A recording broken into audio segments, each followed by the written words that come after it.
Hey guys, welcome back to my YouTube channel. So this is going to be the review of Xbox One controller. Now I've been using this controller for around 3 to 4 months and I thought why not share my experience with you guys. So I bought this controller specifically for PC and Android gaming. So I'll be showing you some gameplays on my Android mobile phone and we will also be checking if there are any dead zones around the analog sticks. Now let's just start with the unboxing. Now Microsoft itself does not promote it a lot for Android gaming, but trust me guys, it's a very good controller for Android gaming. So these are some manuals. Yeah, this is the connection guide. This is how we can connect it. All we need to do is insert the batteries, press the Xbox button, power up our Windows PC or Xbox One console, and then press the connect button on the Xbox One controller, and then press the connect button on our Xbox One console. So this is for the Xbox One console, and for PC we need to go into the Bluetooth settings. Now I'll be showing you this procedure. This was just the instructions, so that's good to see they have provided this. Let me just put it aside. I have already opened it, so this is just for the video purpose. I'll put the box aside. Now I purchased this for around rupees 2800 or around $39. It was on sale. Otherwise its normal price is around $55 or around rupees 3800. I would highly advise you to pick it up on sale as it's very expensive, I have to say, but it's one of the best controllers and its quality is really very good, I have to say. And based on my personal experience, there are virtually no dead zones, but I'll be showing you in the test so you can get an idea. Strangely, this controller does not come with any warranty. In India, I purchased it from Flipkart, but it's the same case with Amazon as well. There were two Duracell AA batteries provided in the box. You can see here, this is the battery box. I have already inserted the two Duracell cells, but they will be provided separately in the box. Now you can power the controller using USB wire as well. The controller also supports Bluetooth, and via Bluetooth we can connect it to our mobile phones as well as PC. Granted that your PC supports Bluetooth. Now when you are using the controller with the USB wire, it won't use the batteries to power the controller. It won't even recharge the batteries. There's no mechanism for it, and it won't even damage your batteries, so you can leave the batteries as it is in the compartment. The thing is guys that this controller also supports 3.5mm stereo headphones, or even your earphones will be connected. You can see here.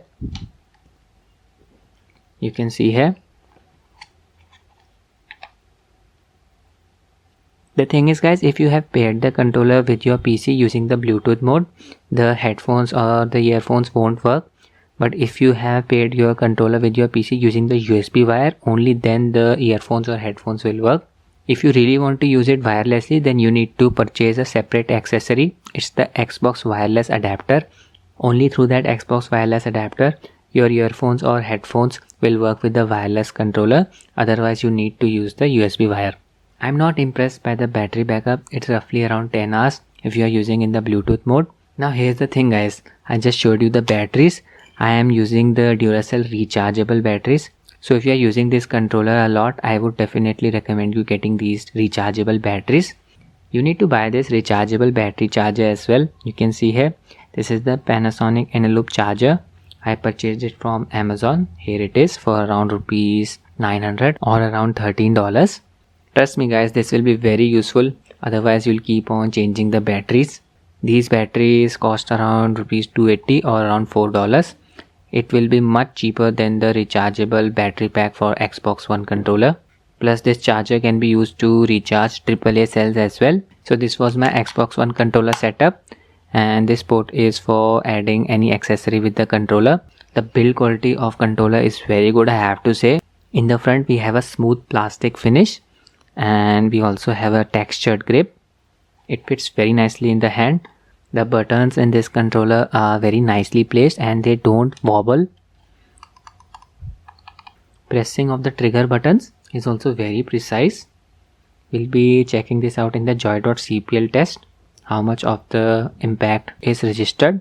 Okay, so first I'm going to show you how you can pair it with your mobile phone. I'll be running some emulators as well. Some people have doubts if this controller works with certain emulators or not, like Day1 PS2 Pro emulator and Citra emulator. For this testing purpose, I have Redmi K20 Pro. So first enable the Bluetooth mode of your mobile device. I have actually already paired the device, so first I'll unpair it to show you how a new controller is paired. Yeah, it's gone now.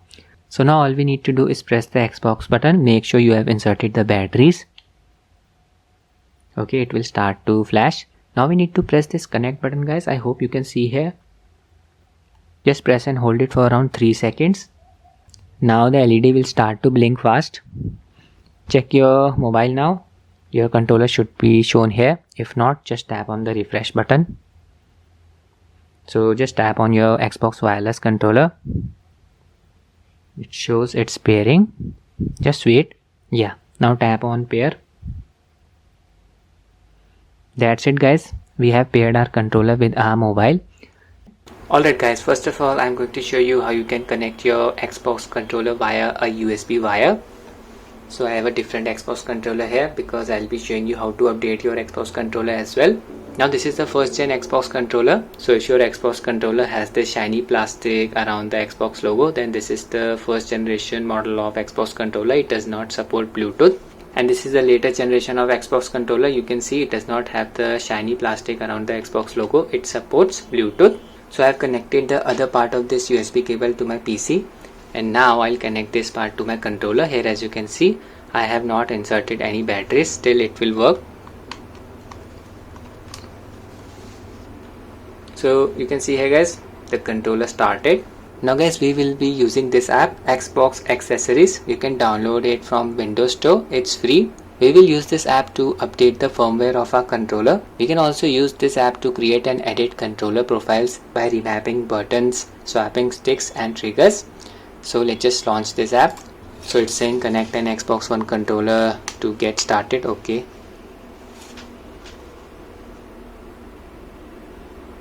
Yeah, that worked.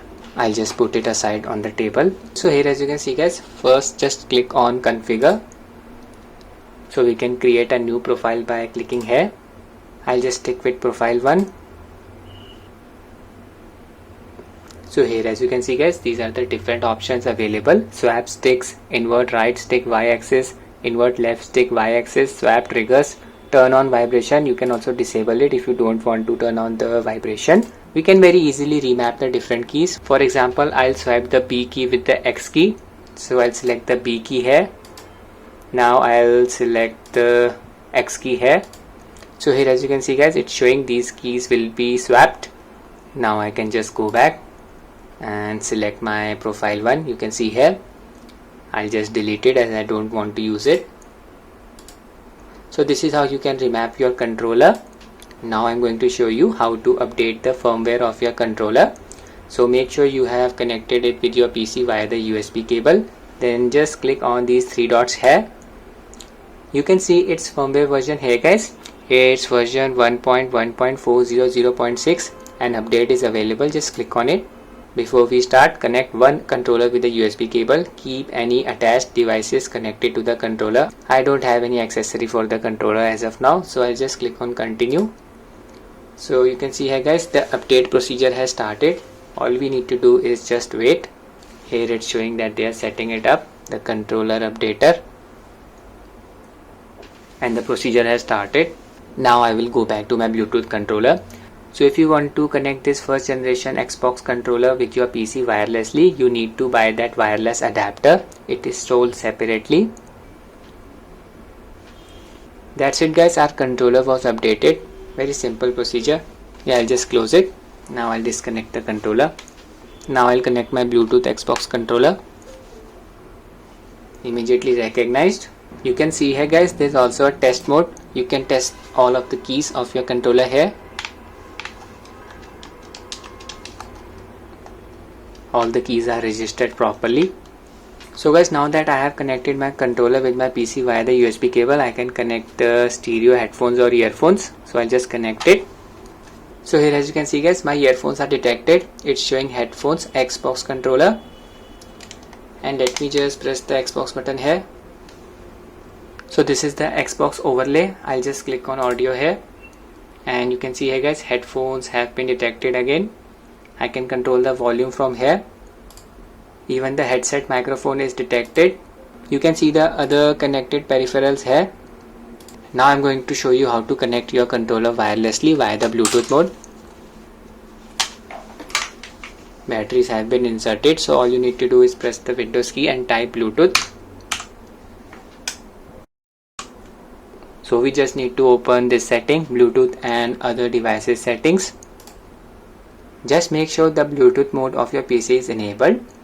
Then click on add Bluetooth or other device. Then just click on Bluetooth. So now your PC will start looking for any Bluetooth device. Just press the Xbox logo here. It will start your controller, and then press and hold the connect button for around 3 seconds. The LED will start to blink faster. Alright, let's just wait. Yes, so it has popped up, Xbox wireless controller. Just click on it. And that's it guys. The process is as easy as that. Our controller has been connected to our PC. Just about every modern PC game supports it by default. Windows 10 has drivers for it and it will run straight out of the bat. You don't have to separately install any other drivers. Now to use it via the Bluetooth mode, you need to have the Windows 10 anniversary update installed on your PC. It won't work on Windows 8.1. If you have Windows 8.1, use the USB wire to connect it to your PC. Now one drawback of this Bluetooth mode is that when I connect the stereo headphones or earphones, it won't detect it. So if you really want to use your stereo headphones or earphones with the wireless Xbox controller, just get the Xbox wireless adapter as I told you earlier. Now I'm going to test the dead zones around both of these analog sticks. So we'll open the joy.cpl program. Alright, first I'm going to test the left analog stick guys. Try to observe this square box. The pointer in the center will move. I'll just slightly move the left analog stick in the left direction first. You can see how precise the movement is.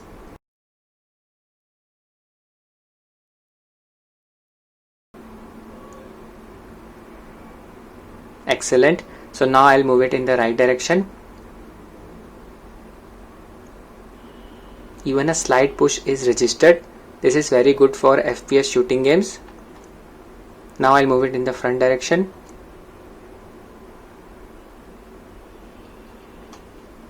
Now I'll move it in the backward direction. Now I'll try to trace a circle.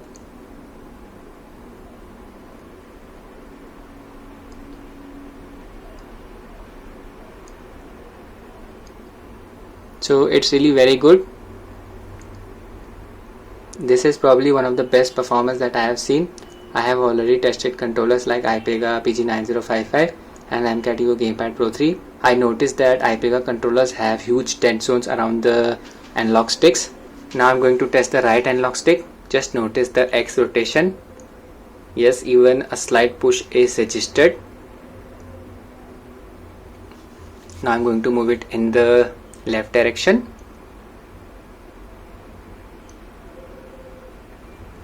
Now I'll move the right analog stick in the up direction.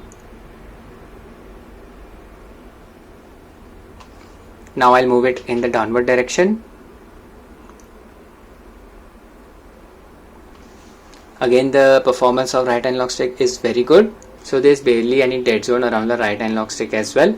So now I'm going to test the right trigger. I'll push it slightly. Just notice the Z axis. Again, a slight push is registered. This is very good for racing games because this is our accelerator. I'll push it quickly. Now I'm going to test the L2 trigger. Again, observe the Z axis.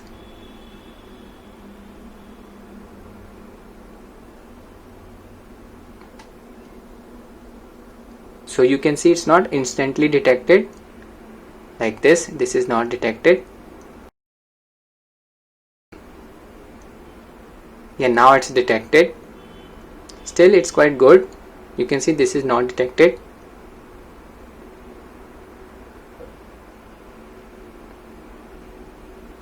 So the performance is decent here.